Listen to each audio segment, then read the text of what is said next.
আজকে টিউটোরিয়ালটির মাধ্যমে আমরা ক্লাস 6 এর চ্যাপ্টার 9 এর 9.5 যে অ্যাক্টিভিটিস আছে, এটা যে ফিল ইন দ্য ব্ল্যাঙ্কস আছে, এগুলো নিয়ে বিস্তারিত আলোচনা করব। চলুন শুরু করা যাক।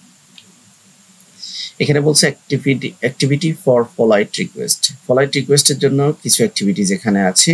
And suppose that you have gone on trip on Cox's Bazar. মনে করো তুমি কক্সবাজার যাচ্ছ, you need know something about this place. এই প্লেস সম্পর্কে তুমি কিছু জানতে চাও, জানা প্রয়োজন। You want to ask questions to someone.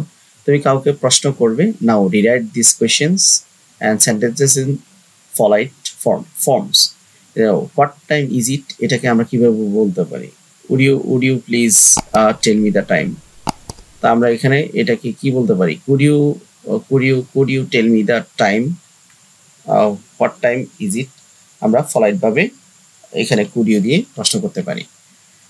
পরের প্রশ্ন হচ্ছে what is the nearest hotel. আমরা এখানে এটাকেও বলতে পারি যে could you tell me where the nearest hotel is।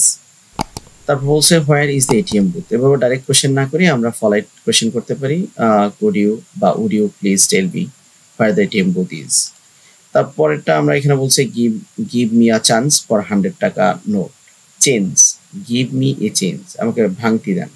তার এখানে can I have a change for 100 টাকা নোট। তারপর সর্বোপরি হচ্ছে what would be best route to the beach. বিচে যাওয়ার জন্য কোন রুটটা বেস্ট হবে। আমরা এভাবে বলতে পারি যে would you please tell me what the best route of the beach would be। ওকে, তো এভাবে অ্যাকচুয়ালি পলাইট কি কনভারসেশন করার জন্য আমরা ক্যান, কুড, মে, মাইট এই কথাগুলো ব্যবহার করতে পারি।